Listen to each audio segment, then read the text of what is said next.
Vote Nabino Bozolana Congo Promo. Congo Promo, c'est votre émission préférée. Nous sommes des millions à travers le monde. Nous qui suivons régulièrement Congo Promo. Biso Batodo Zelaga Congo Promo. Merci de la fidélité, merci de la confiance. Nous sommes en direct. Les lots, ils ont deux à semaine. Congo Promo, ils ont Awana pour nakopé sa bino parole.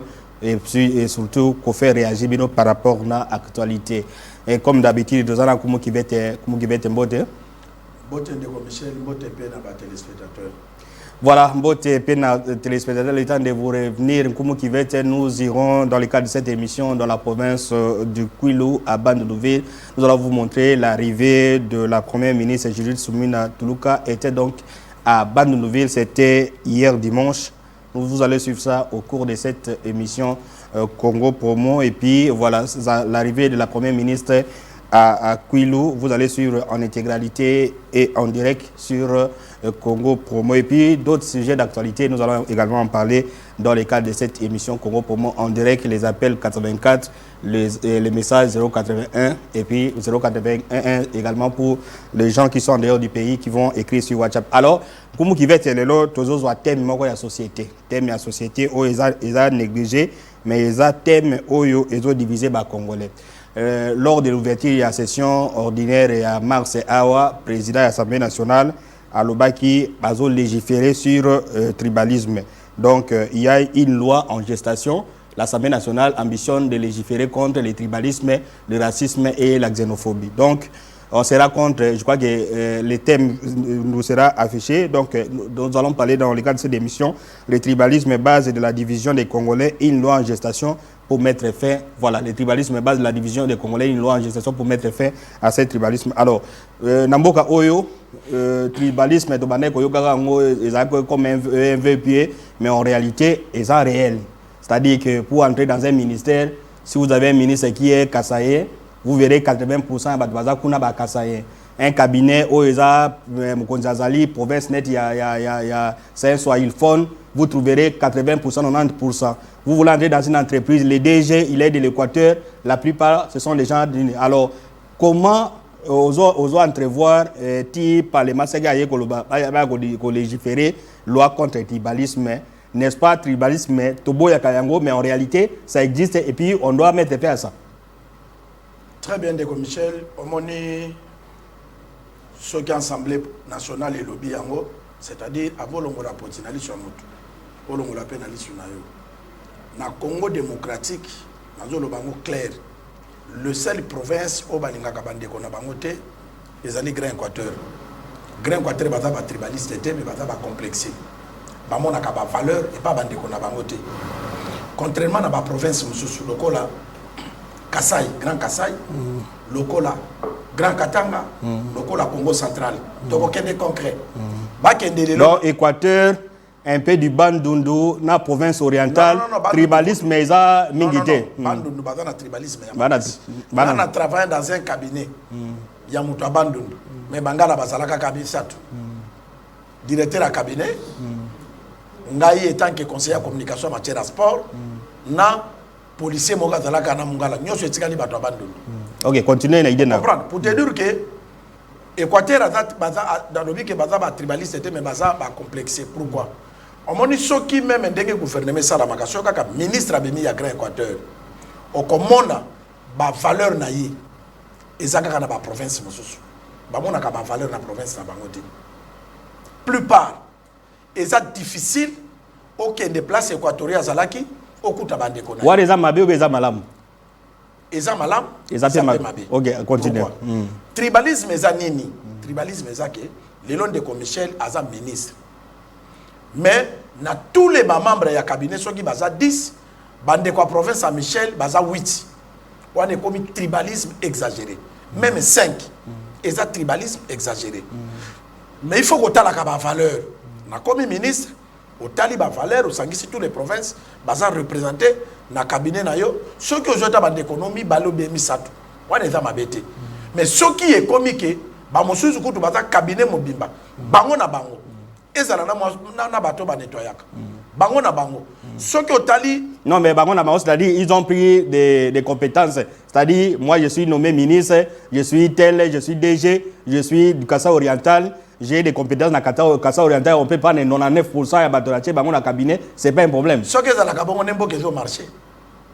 Ah bon? Ce que dans la bande, on a 10. Où il y a ça l'économie, où il y a ça la philosophie, où il y a ça la théologie, où il y a ça la boy. Au Sangisi, dans mon cabinet, on a pour na valeur. Peu basa ko incarner yango. Là, il y a un problème.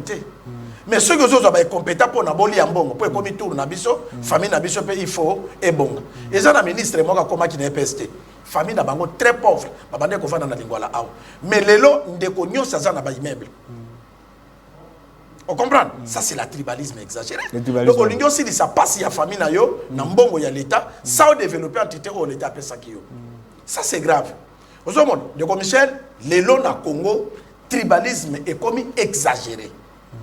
Exagéré na ndenge moko ya black té. Biso babenga ka biso awa. Musalo biso to salaka étant ba professionnel. Est-ce que to kozanga musala même na cabinet ministériel? Mais to salaka té pourquoi? Non mais ils ont l'air journalistes à la province c'est normal. Parce que c'est marché. On te trouve comme un étranger tout ça. OK. Voilà, je reviens vers vous.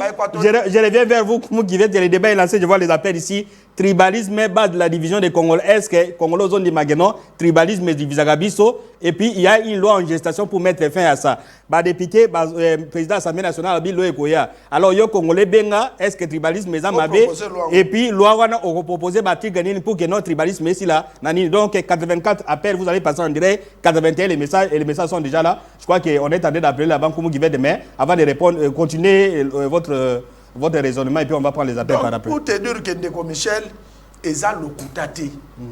Tribalisme eza ma casse.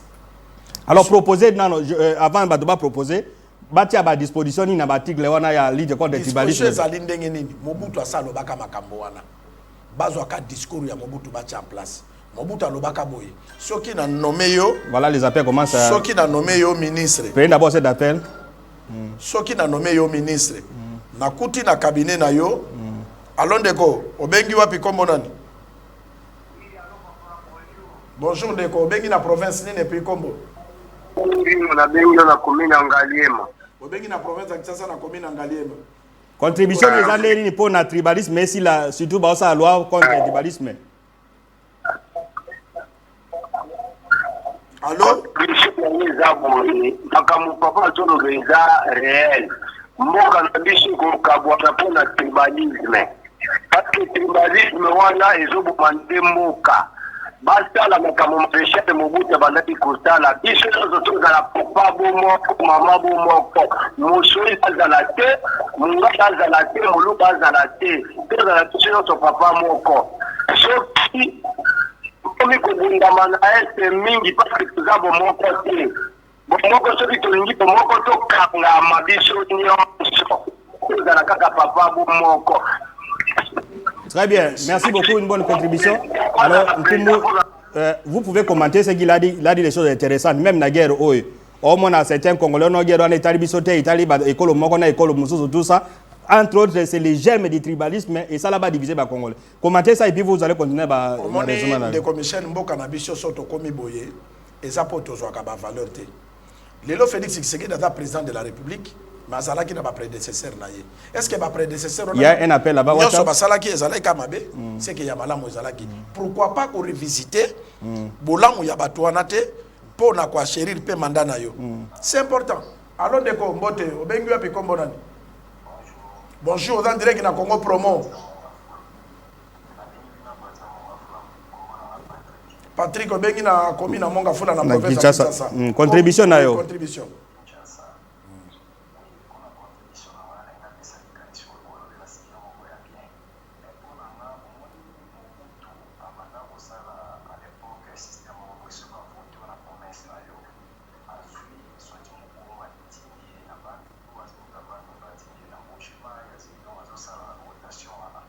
Oza muluba jamo oza na province na baluba wana yango ezo créer ba tribalisme.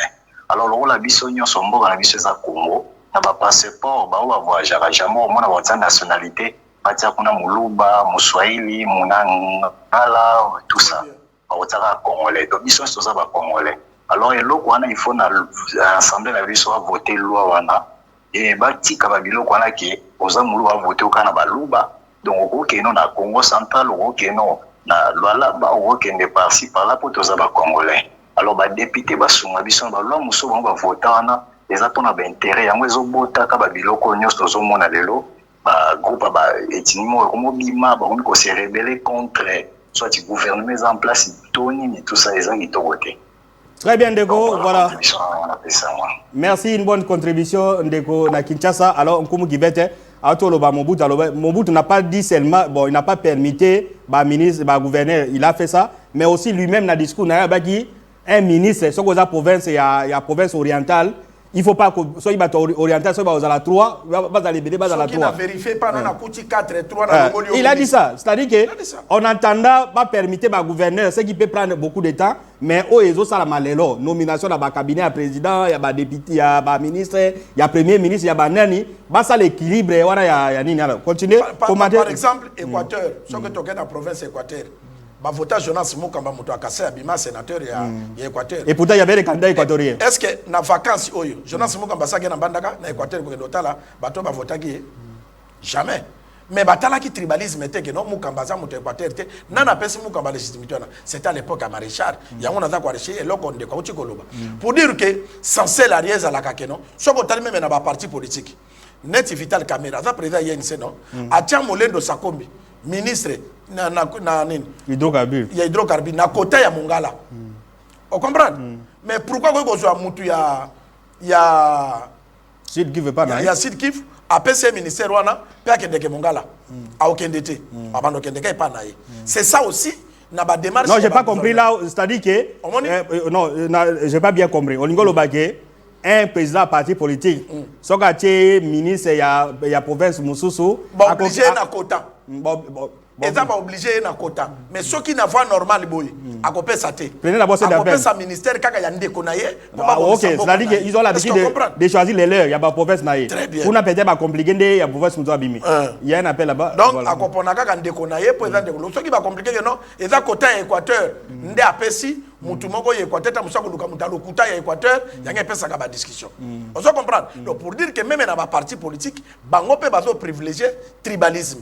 Au komona président parti politique ba proche na ye ezakaka bandeko e bato mboka na ye contrairement na ba parti mususu soko keno na parti loko la rep hôtel la secrétaire général a mutamboka na ye te okomona bato ba proche na ye ba tamboka ya zo mona ngo eza lokumu pona ye parce que aza tribaliste te mais baningo bazo sala wana ya mona lobino que quelque part tribalisme eza bien quelque part tribalisme eza mabe pourquoi ce qui est au bato epana yo okozanga oya yo kopesa fonction phare parce que lobby to yebite tango yo zo préparer boya province na yote lobby tango parce que donc là vous donnez raison aux gens so kaza ministre s'il est Kassaye a tiané 100% ba Kassaye parce que pour l'avenir et à préparer l'avenir c'est ça. J'ai pas dit ça. Pas nécessairement que pour nous soko comme ministre na lobby na parti politique. Peut-être d'abord c'est d'abord comme soko comme ministre on va revenir. Et ça kaka teke o aider batu kaka tango comme ministre. Ndeko Michel autorité za na mbongo alors ndeko obengi wapi kombo nani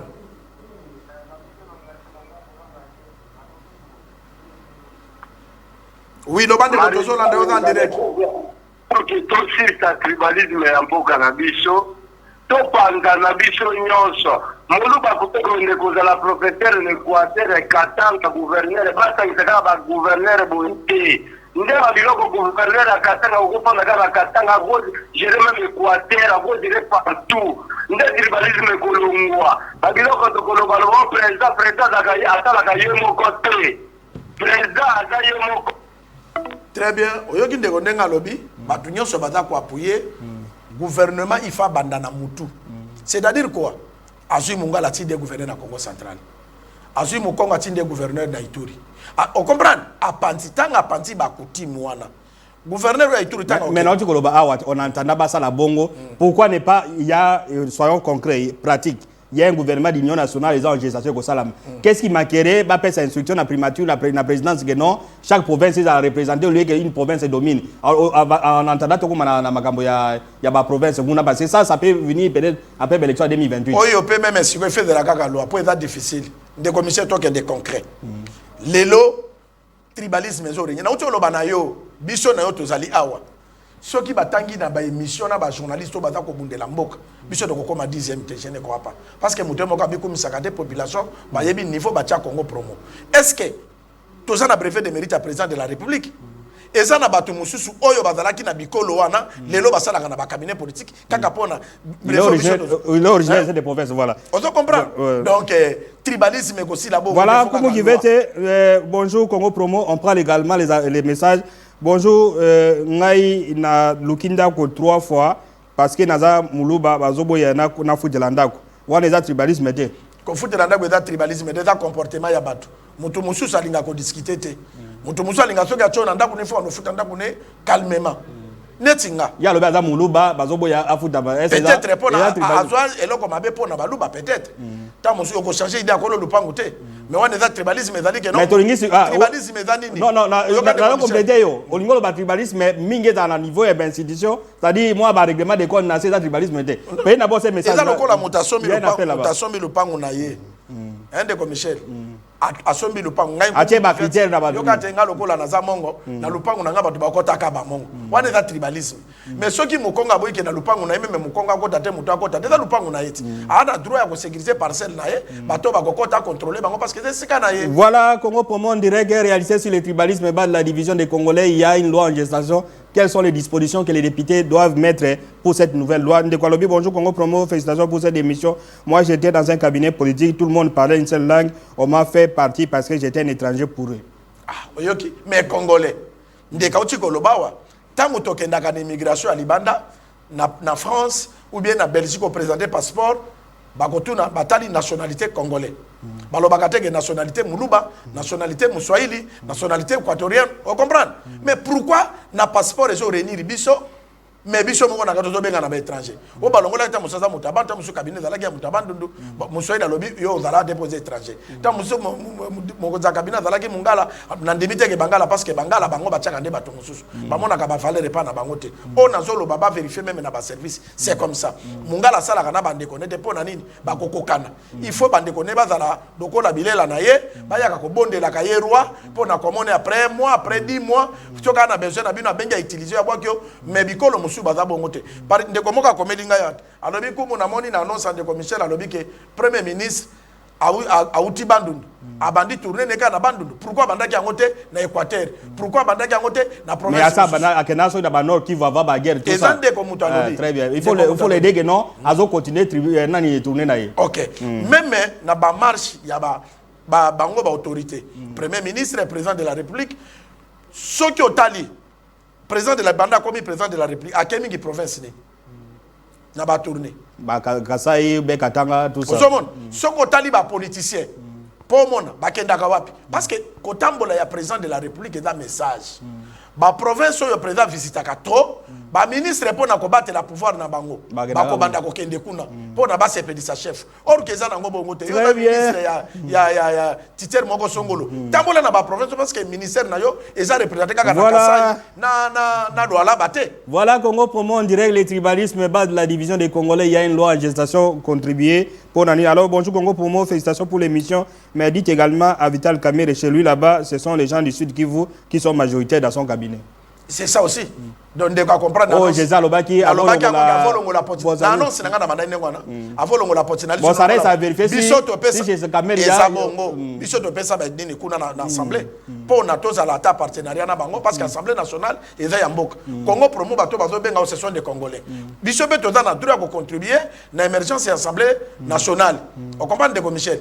Dossier na biso ekenda na yebite soki Kamerhe nga bandi ko signer ba document. Est-ce que signer à Congo Promo tangi partenariat mais ba journaliste amike kaka po baza ba Swahili a signé ya bango voilà après ça bango ba accréditation ba kenda na assemblée bazwa kambongo donc avant banda ye moko ami titola na ne pas na ye moko po eko mapeke ye moko abandi ya. Voilà bonjour Congo Promo, félicitations à l'émission mais pour nanga tribalisme et aussi la tête parce que chaque pouvoir est assis na tribalisme na bande konaï donc oya kokoma na pouvoir a kozana besoin ya bande konaï donc ndekwazo benga na 500 numéro 529 na suka kende na benga 84 oleka na antenne oleka awa je suis désolé ya kokata les gars kuna répondre ndeko albike non tribalisme et aussi la tête parce que chaque pouvoir qui arrive a besoin d'asseoir pouvoir na bande qu'on a tout ça. Donc c'est que la loi est réglée par camion sauté. Répondez. Non, tribalisme est aussi la cas. Ceux qui ba élus nationaux, ba on ba fotaka ba loi, ba tu rigueur na loi. Et puis ba salive parce que ezana ngeni.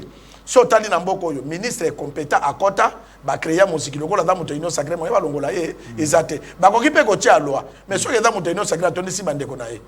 Ou bien comme qui fait un cadre ino sacré na bibi de l'homme ministre, na tondi si bande ko na kanyo sabwende, ba tondi wana. Est-ce que na na koloma nga parce que na cadre ino sacré. C'est ça aussi qui tue la République. Donc to lingamboka, ko lingamboka ezana mibeko. Eza lokolo za na mona na yo, olobi no mona nga na lingaka ye mingi. Attaque classe était ko beta été. Ata sali bote ko sali bote. Ozo tonga ye ou bien ozo bebi. Voilà, Congo Promo, on dirait que soyez un peu bref, les appels peuvent passer dans 84. On m'a dit qu'il y avait un problème, il y a réseau, mais réseau est fondé dans 84 pour un appel direct. Alors, dans une entreprise, vous verrez que 3 quarts sont les gens originaires d'une seule province. Alors, nous autres, nous qui n'avons pas de représentants au niveau du gouvernement ou à tous les niveaux, comment nous pouvons nous retrouver?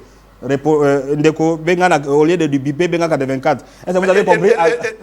À l'objet, na entreprise 3 quarts des de la province, Moussous Bango, lui qui n'a pas de représentant du gouvernement, des colonels du gouvernement, comment il doit se retrouver? Ndeko Michel, tu as cet exemple d'entreprise parce que tu as un exemple. C'est vérifiable. Bakendelelo na onatra. Batu bakoti batu musala mingi na onatra na ba nouvelle unité za ba jeune fille. Ba jeune fille ana mingi baza ba kasayen. Déjà kuna c'est un kasayen, nous ça semble-t-il. Kuna eza batu nyonso baza kuna ba kasayen. Pourquoi? Est-ce que ba kasayen on a ka bakende ko luka musala? Ou bien ba kasayen ka baza mayede mi ba auto sisa na ba université sika. Ou bien ka ba kasayen ba doit mais vous osez se contredire. Osez se contredire de quoi tu le bagage notre tribalisme c'est-à-dire chacun là où il est a la besoin il y a population naïs c'est-à-dire quand il engage bato à école naïe lui quand il va là à la retraite de sa engage à tout ça donc c'est-à-dire la loi naza ko se contredire c'est-à-dire ceux qui de la loi ezalaka Assemblée nationale et salanini ba ko benga DG wana pourquoi te vérifier na ba nomination na uti ko sala kaka ba kasaye pour école na yo on comprend en tout cas au BBC musala na yo ba nile ba arrêter sala ki wana balongoli epé na musala est-ce que muto ako succéder ako bandela voilà lo ezate mais ya mona zo lo bati mais loko l'impunité zali lo ezate mwana na ye ako recruter bolukela nga bandeko na biso akasa yo basala musala te baluki bango ba na bakombo na bango ba pesi nga na mona film oko tango tokendeki na au chef de l'état benga ki ba il y a un appel avant au chef benga ki ba to na martyr on comprend batu bakei fille moko aza mukongo à l'époque to banda sala na échange alors binanga lobi ko munga na changer kombo na banini nga na koma na nga kasa ya yango mo na koma ko se retrouver na koma ko zwa mo eloko na lobi merci mais est-ce que yebi ke za péché nzamba ti ndio na province moko songolo yo au changer pour na province pour na ba intérêt au salinine mais quelque part pas ça na raison parce que ce que ça la ka bongo tende ba na ne bali akate très bien est-ce que pour mission to changer ce ko ba kombo.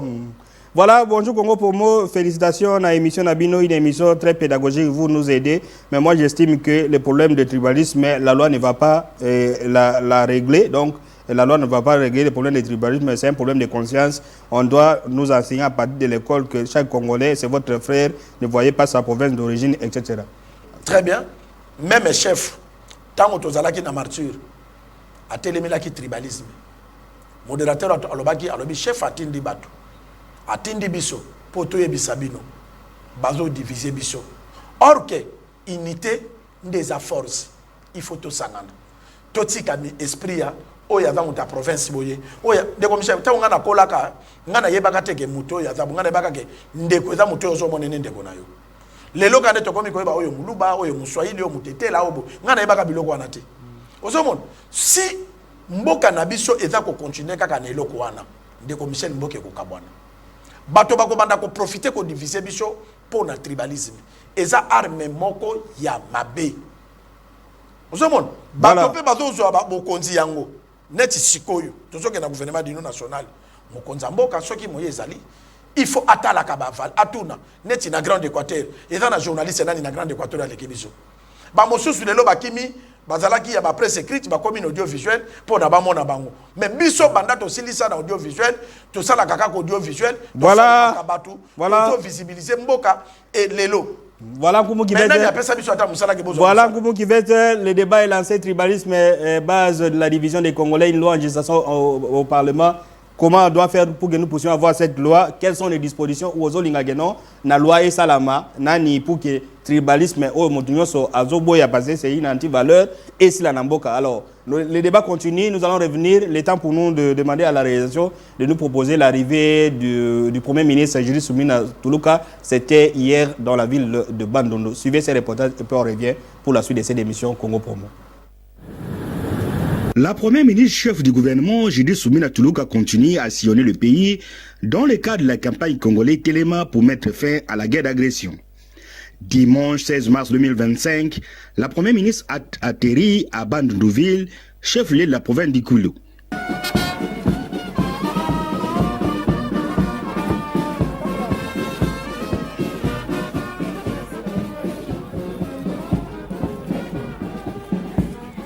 Julius Soumina a pris un bain de foule de l'aérodrome de Bandundu-Ville jusqu'au camp Onatra, lieu du meeting.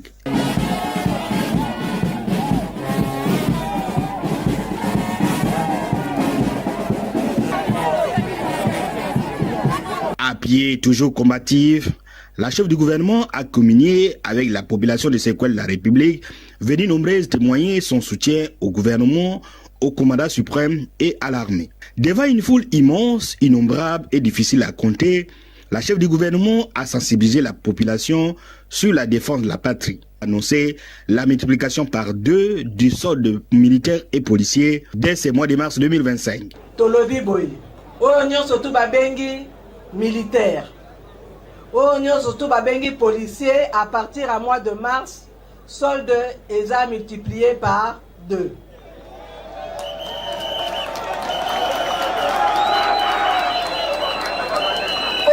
Surtout à aucun des francs à cause de la peine à prime ou à aucun des francs. Pour te lingiter, mutu oyo babengi soda ke franc azana na souci atika ki mwasi atika ki bana atika ki mobali na sima. Yangwana tozo sala nyonso tu ba soda nyonso tu bakota na kati ya caisse nationale ou la sécurité pour l'administration. Donc, bino nyonso tu ba soda bo kota na kati elingi koloba bo ba na cotiser pour na pension na bino ezala et puis pe ba soins de santé et ko kopesama ndenge esengeli. Elle a invité les jeunes majeurs désireux de servir sous les drapeaux de s'enrôler.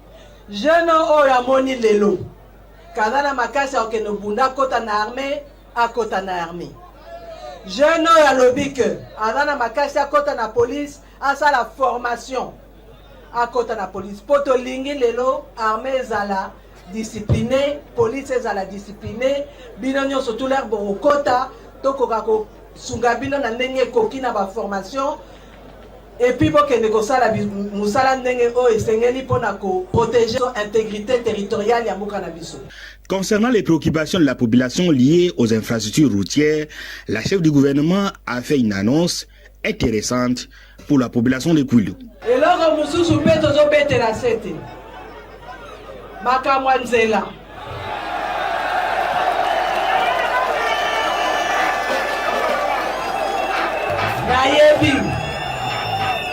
Nayebi que likamwana eza likama motuya pour la population na biso. Banda mongata, tikotoyo, n'est-ce pas? Bon, est-ce que vous voyez que Nzela et Bandaki, Babandaki Misala? Si, Bozela. Hey, Bozela.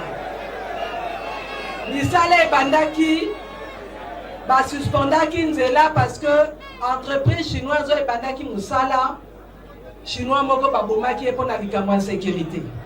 Yangwana ba suspendaki Misala. Sikoyo, tozo luka 2 choses. Tobongisa likamwa sécurité de telle manière que bato bakosala misala bazala na insécurité te bongo te. Donc yangwana o tozo sala côté moko tozo bundela makamwa sécurité makamba ba mombondo etc. mais likambo pe mombondo nenga na lobi ba oyo bayebi que bana na sima likamwana batika bazate hein alors boza boyi na pesi bino merci parce que likamwana yangwana ezokotisa désordre na mboka. Totika distraction, il faut donc saler la mboka parce que biso tolingi développement ya mboka na biso. Développement ana eza na ba province nyonso tout. Kwilu eza province tu province nyonso tout. Kwilu il faut se développer. Yangwana biso tozotalela likamango po misala nzela ebandela parce que toyebi. Ngande na ye awa. Voiture on a tamboli yaki na nzela ti. Ba yebi singai oyo ba moni na nzela. Donc toza conscient que musala ngo tozo sala tozo bongisa po manembe tokotela likambo. D'un côté tozo sala makambo et puis tokotisi pe banzela na cadre à programme ya Sikomine sinon congolais na mbongo oyo to négocier ba sala la pe banzela wana bazo programmer ngo oyo to sala ya RN17 Mongata. Et quand déjà, ceux qui ont réglé le problème de sécurité, ils allaient bandela et puis banzela mususu et qu'on continuer dans le cadre du programme sino congolais et puis tous autres là, la route des desserts agricoles parce que binonyo suboye bi que awa majorité à bino bongo route rapé na agriculture ceux qui moyen to bimisa biloko tozolo na ezate eza mikakatano bongo te. Un message capté 5 sur 5 par la population. Topeseka merci. Tosepeli nyonso na makambo a lobby. Toza na posa makambo nyonso esalama. Toza na sengo na ye. Donc na ye ba esengo ko ba cher de bininga. Esengo makasi. Et confirmé par les ministres provinciaux des Finances. Elle a parlé de la route qui relie la ville de Kinshasa et la province du Kwilu jusqu'ici dans la ville capitale de la province du Kwilu, la ville de Bandundu bien entendu. Et les travaux ont bel et bien commencé.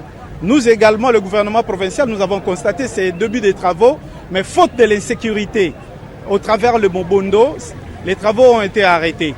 Et la première ministre a promis que le gouvernement est en train de travailler là-dessus pour la sécurité, voire même la sécurité des gens qui seront confiés à exécuter ces travaux.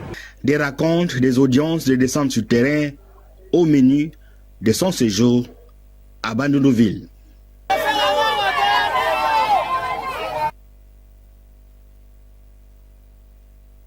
Voilà un reportage signé Congo Promo sur les images de la primature. Alors, comme vous avez j'ai deux questions par rapport à l'élément Toti Kolanda. Premier ministre, à ce qui concerne le recrutement des jeunes, à l'objet où il y a besoin à s'enrôler. C'est-à-dire, là, elle s'adresse à la population de mais au Awa, les gens vont dans les universités, ils vont enrôler les étudiants dans l'université. Est-ce que l'armée, ils ont une université sur tout ça? Et puis, en plus, en dehors, il y a un premier ministre Azolo Bagé. Elle n'est pas venue seulement pour sensibilisation pour la guerre. Les gens appellent ici, ils appellent cette solution, ils ont le ministre de la Finance.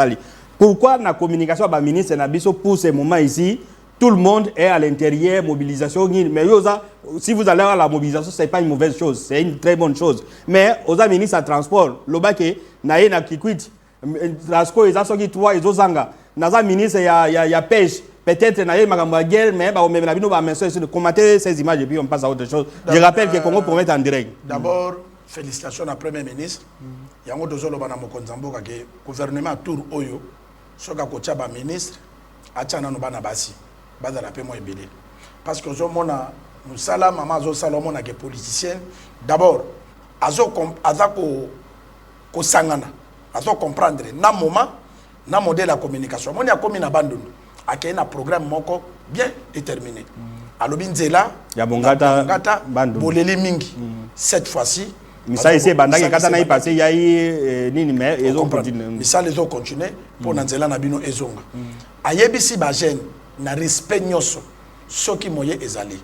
Il faut pembo cannabiso, ils allaient représenter na basoda ou yambo cannabiso. Soko Lingi, Soki Olingi. Alobi teke, ngai lokola nga premier ministre na ye awa, il faut bokota na armée. Te.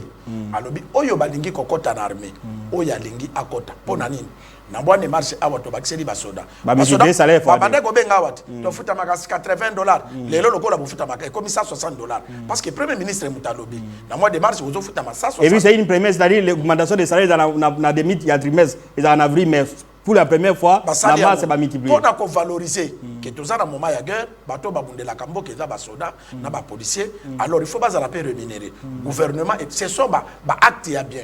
Au lieu ministre on dotambo la kaka na ye awa donc la chef a félicité qui ba mususu et comme li bango cabinet a comme na université OK ko recruter ba étudiant ba militaire na université kolongwa na bureau na yo au démarrer du pino pour que nous mobiliser ba université on est allé à venir à lobby c'est-à-dire na mboka ndeni toza na armée to soki ka na armée te soki lelo tona Félix Tshisekedi po lobby papa Tiens Tshisekedi atangi sakaye soki lelo tona maman Semino eza po na batangi sakaye soki banyoso bakomi ka na armée c'est le même ba ministre na biso bakomi na ba folie de grandeur même si les 1 milliard 500 millions d'habitants mais ils n'ont que 200 millions d'habitants mais 1 milliard militaire merci yo benga mboka nyoso to komaka ba soda non oyo balingi bakokoma o pe bakozala ba ministre bazana mboka basali bilanga bazana mboka ba compartiment nyoso esala pona kozonga koloba na mama Judith Suminwa ke félicitations bana ya bandundu bayambaki message n'est très bien ba congolais en général bayambi message n'est très bien et puis et mon ami ya on a 5 président de la République qui na gouvernement oyo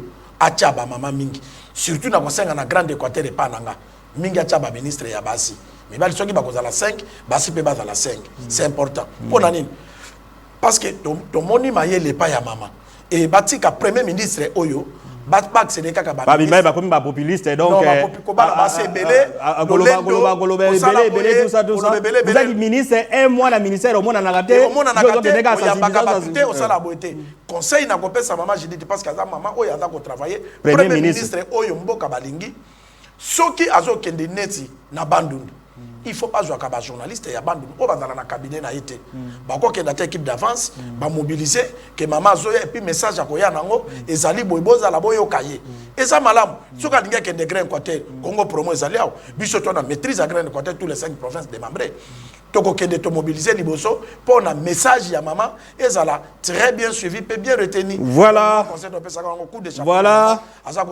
voilà Congo promo merci Koumou qui on revient tribalisme la base de la division des Congolais une loi en gestation pour mettre fin est-ce que tribalisme est aussi dans Namboka ou on est dilué alors on va lire les messages je rappelle il y a un numéro en direct là-bas. Allons déco, mbote obengi wapi kombo nani? Voilà, na moni bato babenga na 81 appelé 84 mais surtout ne bipez pas yo obengi na WhatsApp mozo bipé. Alors bonjour Congo promo félicitations à l'émission na bino ngana kanisi ke pourquoi tango ya Mobutu tribalisme ezalaki te makasi neti ya mikolo oyo depuis AFDEL et contre tribalisme et contre makasi on va lui dire est-ce que AFDEL ndé contre tribalisme selon Ndeko? Non. Ndeko Michel, Ndeko Azan a raison. Bon, c'est-à-dire que quand les gens entrent, on a kapika massas et tout ça. Na loba exemple bato bazo visiter site ya Congo promo eli motivi bakokuta émission wana. Pe na bosse na paye na appel là-bas. Na loba yango wake eza na bato oyo baza naza ko comprendre bango te. Bato bayaki kozongisa tribalisme parce que Mobutu aboyaka tribalisme. Eza ba Swahili phone. Mais même en armée mais on a ouvert même un centre à Swahili il y a un moment on a 7 wana oui si maman à la CENI c'est 80% français na Swahili tout ça donc le métier peut avoir raison lelo bazo monaka bakasaye mais nyamo bango moko babomaki babosana ko katange ebimisi solo lelo bakasebe ko mamukumba ya sima parce que bakasena baso bango nyoso bavandenge moko esprit ya ndeko na ngai nduku yangu bango kuna mushimo meni baluba mushimo meni bango kuna nduku yangu voilà Congo Promo voilà félicitations à l'émission ça c'est le message félicitations à l'émission Nabino Congo Promo je crois que na ce pays na thématique Nabino oeza makambo to mona ngo na cité tozo mona ngo partout to mona pe na bakonzi mais tozo yebisa nde bakonzi bango nde bakoki kosisa eloko oyo parce que bamiyibi bakanga pe bato oyo baza hôtel à tribalisme est-ce qu'on peut arrêter quelqu'un parce que à hôtel à tribalisme mais oui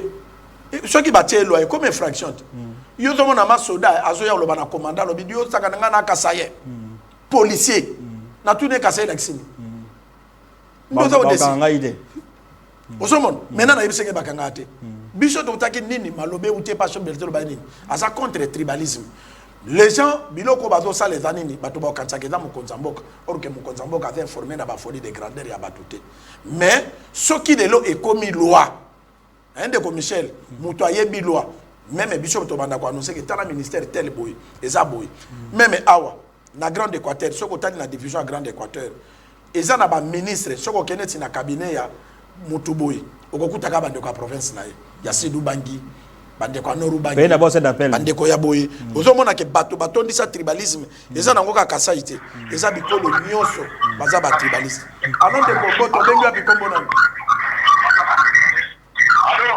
oui bonjour Deko obengi wapi Kombo nani ok vai papa Didier na bengi na GB papa Didier na GB na province ya Kinshasa dimne volume à télévision contribution contribution la vai na TV na émission non va proposer la voter pour la déjà bien bon c'est pas que nous allons pas pour la moi bien donc on a tout exagéré moya dimne volume ya TV Deko tozo yo kayo bien te dimne volume à télévision na yo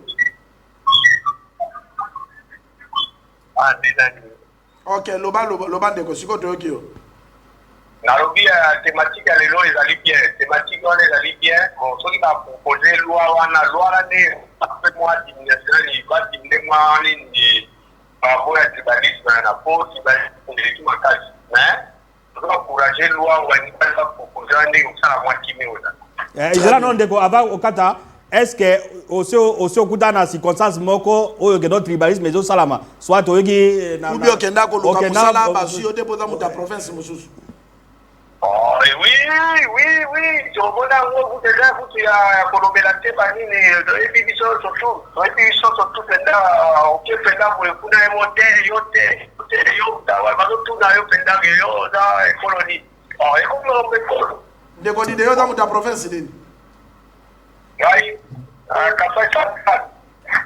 Voilà, donc agende batunaki ye ekolo edekeli ye le même makamba musala komi ekolo ndenge nini ngana ye koluka musala ba document yango na za congolais carte électeur yango yo passeport na yango na za congolais sikona musala l'état ekomi so eza musala l'état ede ya mboka na biso ekomi ekolo tu vois le biloko wana sikoyo bato bana bande kwa ba ministre te parce que na gouvernement et pour représenter toutes les familles il y a République démocratique du Congo te donc bango ba otikala ka kosala te voilà bonjour Congo promo tribalisme et kosilaka lisusu na Congo te celui-ci il est pessimiste mais attends na raison ngape naza ko appuyer ce qui loi est salami et ko banda d'abord na chef de l'état okinde ko Michel président de la République a bandé pa na ye a Kaboli a directeur à cabinet na ye mutekolo na yete directeur à cabinet adjoint mutekolo na yete bureau na ye moko alekisa ngalobi tango bazo tanga arrêter boyoka parce que mboka na bisa de président ba kombo net singa ezali Eli Mobolo Makivet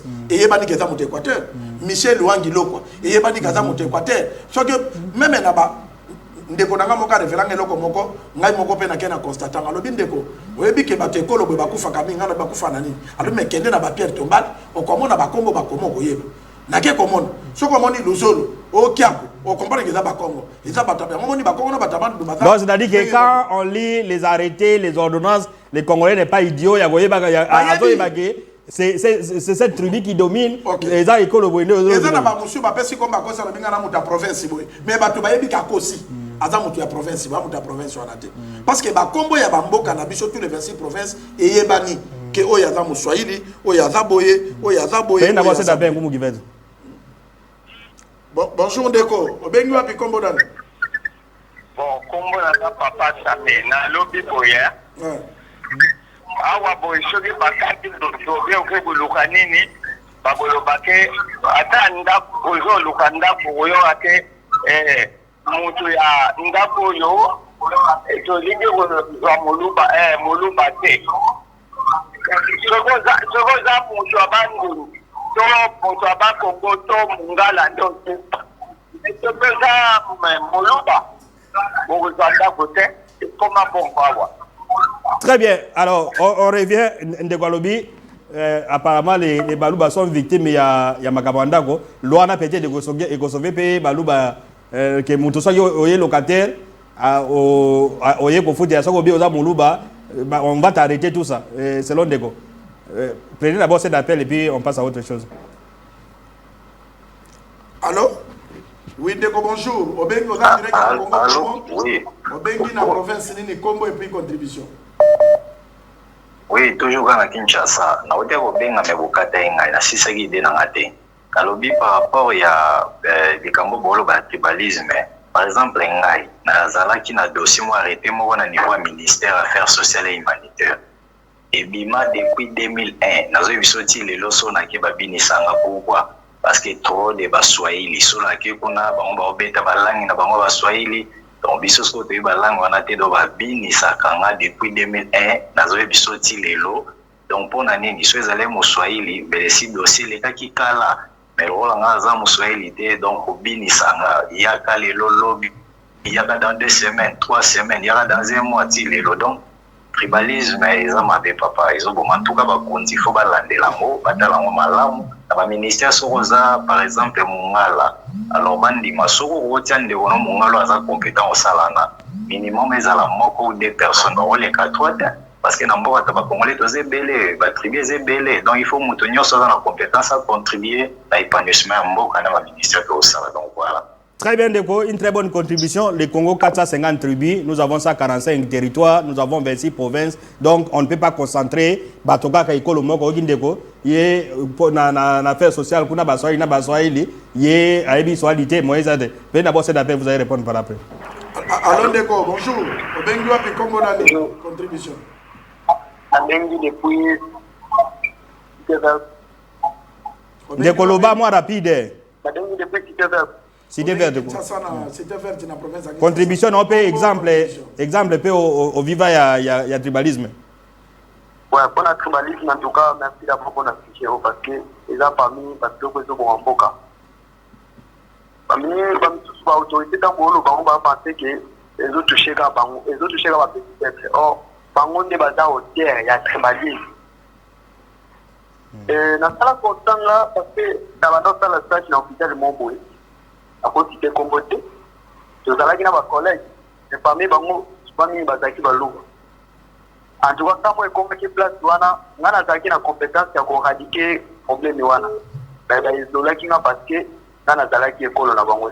Ba comme ko balangi na bango, jusqu'à présent na zo possibilité ya. Voilà, merci beaucoup. Ce sont Ndekolobé là comment va bien. Les autorités font semblant comme si rien n'est, mais en réalité, tribalisme est toujours vivre en haut. En entendant, il y a un appel, puis on va prendre cet appel, on va à la réalisation. Voilà, comment qui va de prendre, puis on va à la réalisation. Allô? Allô? Voilà, on revient, mais c'est des établissements ici, EUP, en tout cas tribalisme, vous allez voir, l'ingénieur est allé, le promoteur du projet est allé prendre des gens ici à Kinshasa, les jeunes filles du Bandundu, Bakongo, Kasai, la PDSA 45 na Chouapa. Si c'était ailleurs, on devait prendre seulement les frères. Suivez ces reportages de PDSA 45 à Chouapa, puis on revient pour la suite de ce Congo pour moi. Des milliers d'appels sont là.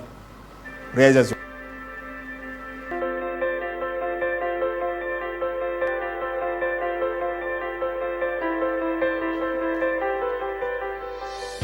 Biso basi azem banaki ofana na mabi siko otojui place ya kofana ya kitoko osaleli pe biso place ya kobota ya kitoko tokobota isu na mboka te pe tokobota isu na zama te tokopesa kaka mokonzi ya biso ya mboka lokumo po asaleli biso place ya malamu ya kobota.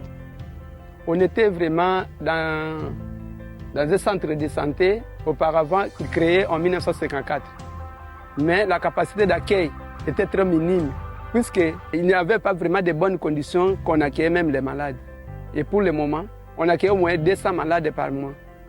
Comme on a construit ces belles bâtiments comme ça, nous espérons que nous allons faire au moins 600 cas, puisque le bâtiment lui-même a un impact visible qui amène même d'autres personnes qui sont même en dehors de notre zone de santé, même de notre aire de santé.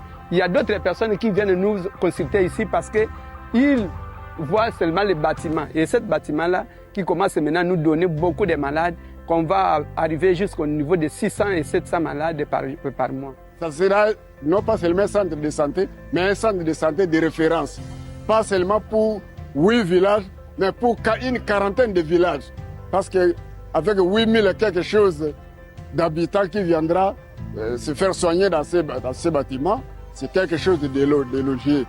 Alors maintenant, nous sommes très fiers d'avoir un beau bâtiment.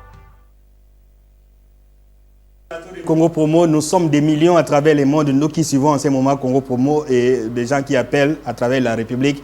Voilà, il y a des appels, des messages, etc. Commenter éléments à EIP. Je disais tout à l'heure que Congolais, Dr Johnny n'est pas tribaliste. Il a recruté les jeunes gens à IBTPA, on a banane, bakena pas les filles et consorts. Si c'était quelqu'un d'autre, ça aurait été quelque chose de nul. Prenez d'abord, commandez ça et puis on passe à autre chose. Très bien, de Michel Baloba, qui était baillé Bangon Bomanango. Pour Babenga avocat, c'est-à-dire que c'était avocat, Ndebota qui avocat. Pour nous, il y a un modèle, il faut qu'il y ait un modèle. EIP, c'est une entreprise officielle où il est sérieux, il est sala musala ngana zalaka surpris na ko na zamba kuna na babe fale na kuti jeune fille moi il y a Idiofa jeune fille na Congo central jeune fille ya monsieur Azakuna c'est ça.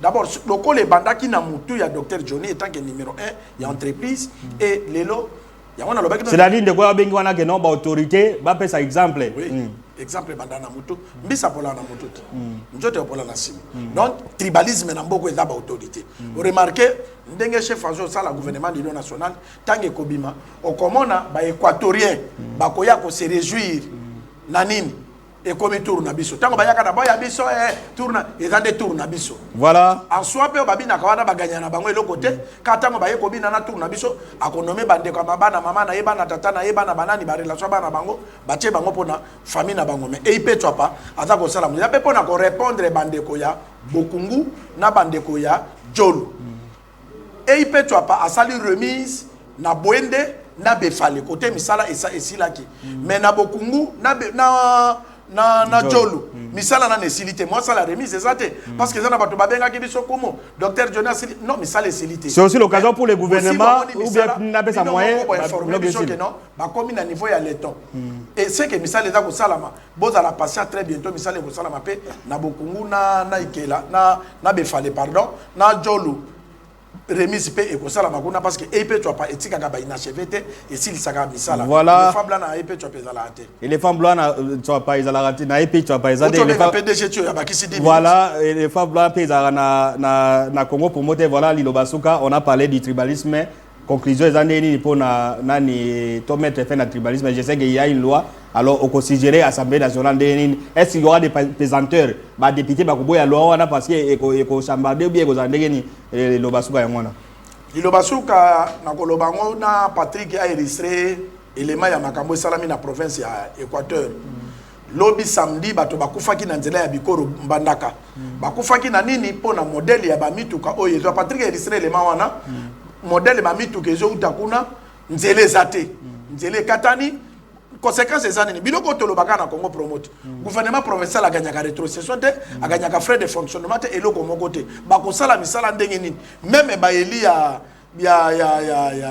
Bikoro tout ça Bikoro po bakoma te parce que nzela eza de souté tala lobi 3 personnes batiki vi na modèle ya mutu kana Patrick ko illustré yango ozomona ke eza mawa mingi voilà mawa mingi ministre à finance na ministre ya budget ba réfléchir pour na ko rétrocéder mbongo pe président de la république a réfléchir ba après ça ba instruction bati na mbongo na ba province pour ba province baza ko souffrir na kolobaka ke ko yali ya Kanyama mais ali a cambicité voilà voilà tous travailler na bolingo ya mboka na biso parce que toza na mboka monsieur mboka na zaka voilà merci d'avoir suivi Congo Promo votre émission préférée nous étions des millions les appels sont là comme qui veut d'Agolombango même après émission on va se retrouver le mercredi prochain toujours sur la même chaîne à la même heure santé de fer à toutes et à tous bye.